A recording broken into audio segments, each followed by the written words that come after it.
Presented by BM Recording Studio, Alamnagar, Madhepura. Singing by Asik Asyana.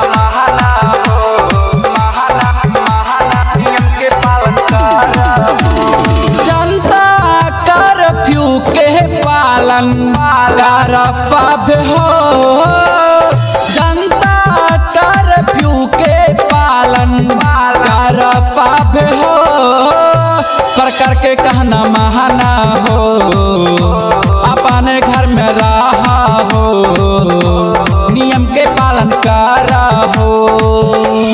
Janata curfew के पालन करफब हो, जनता curfew के पालन करफब हो, सरकार के कहना माना हो, अपने घर में रहा हो, नियम के पालन करा हो। नियम के पालन करा हो,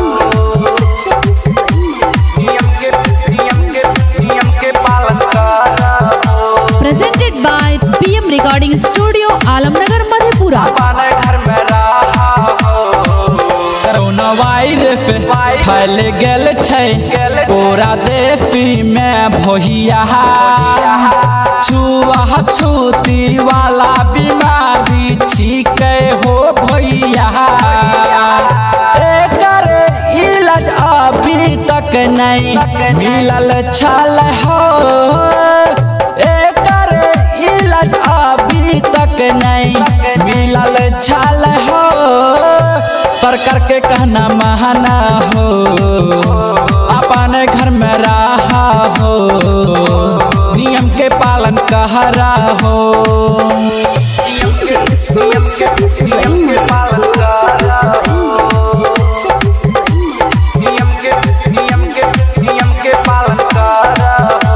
Presented by BM Recording Studio, Alamnagar, Madhepura. अपने घर में रहा हो, लॉकडाउन कैने छल पूरा देश में भोहिया, गरीबी अमीर के फूरक छीती रहल भैया,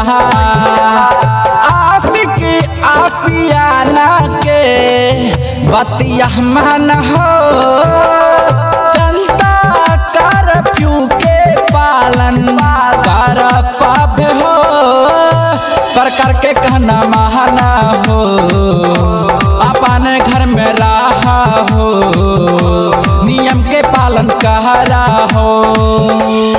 जनता कर्फ्यू के पालन करफब हो, जनता कर्फ्यू के पालन करफब हो, सरकार के कहना माना हो, अपने घर में रहा हो, नियम के पालन करा हो।